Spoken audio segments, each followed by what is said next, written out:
Hello friends, स्वागत है आपका एक बार फिर से आपके अपने लीगल चैनल सोच पर प्रहार में। मैं हूं एडवोकेट सनी शर्मा।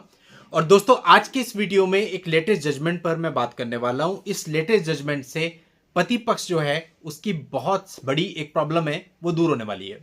दोस्तों, ये जजमेंट अभी रिसेंटली आया है।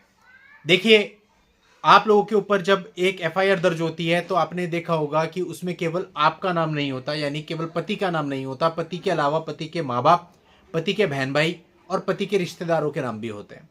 और कई बार ऐसा होता है कि आपकी जो भाई है या बहन है वो अभी पढ़ रहे हैं, या कई बार अभी अभी उनकी जॉब लगी है, या कई बार अभी उन्होंने पेपर दिया हुआ, उनकी जॉब लगने वाली है। इस तरह की स्थितियां होती हैं। तो आपकी सबसे बड़ी चिंता का विषय ये होता है कि उनका जो करियर है वो इस चक्कर में खराब ना हो जाए।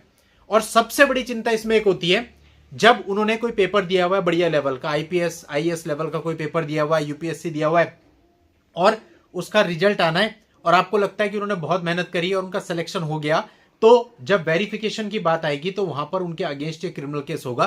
तो ऐसे में उनकी जॉब ना चली जाए, उनकी सारी मेहनत खराब ना हो जाए। तो दोस्तों, ऐसे ही कुछ है आज का मामला है जो मैं आपको बताने वाला हूं। पूरा मामला समझिएगा।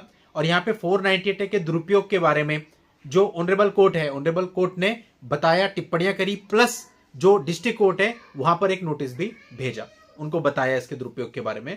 तो पूरा मामला जो है वो मैं आपको आज की इस वीडियो में विस्तार से बताने वाला हूं।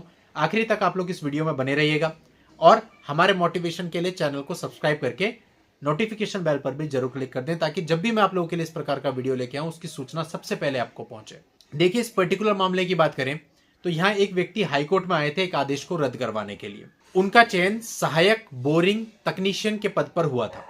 16 फरवरी 2024 को एक आदेश के द्वारा उनके चयन पर रोक लगा दी गई और इस रद्दीकरण को केवल इसलिए उचित माना गया क्योंकि उनके भाई और भाई की पत्नी के बीच में वैवाहिक कलह चल रही थी और पत्नी के पिता ने भाई और उनके परिवार वालों पर, जिसमें वो व्यक्ति भी इंक्लूड थे, एक एफआईआर दर्ज करवाई थी 498A, 323 और सेक्शन 4 ऑफ डीपी एक्ट में। यानी इन शॉर्ट आप ये कह सकते हैं क्योंकि उनके ऊपर 498 का केस चल रहा था और वो पति के भाई थे, इस वजह से उनको नौकरी दिए जाने से इनकार कर दिया गया। और जब वो माननीय न्यायालय में आए तो कोर्ट ने भी उस आदेश को, उस रद्दीकरण को सही माना कि भाई इनके ऊपर केस चल रहा है तो ठीक है ये ऑर्डर। अब इस ऑर्डर को कैंसिल करवाने के लिए सेक्शन 482 सीआरपीसी के अंतर्गत वो व्यक्ति ऑनरेबल हाई कोर्ट में आए थे।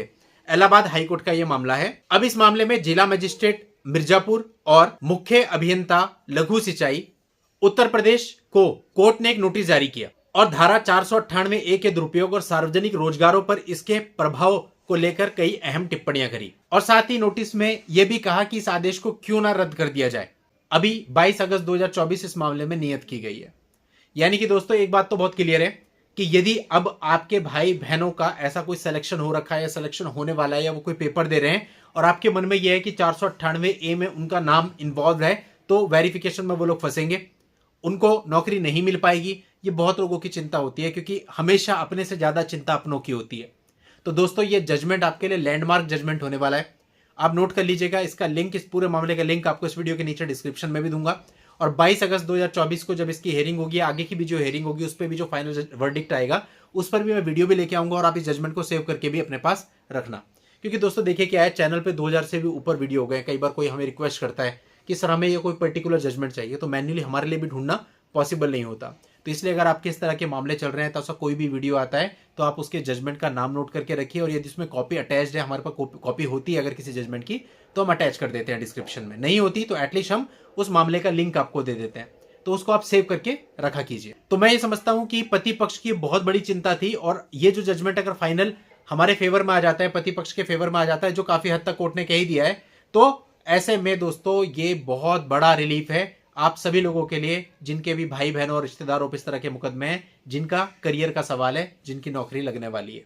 तो दोस्तों, इस तरह के रिलीफ बीच बीच में आते रहते हैं, तो वो भी मैं आपको बताता रहता हूं। चलिए, आज की इस वीडियो में इतना ही। नेक्स्ट वीडियो में नई जानकारी के साथ मैं आपसे फिर मिलता हूं। तब तक के लिए good bye and thank you for watching. Take care.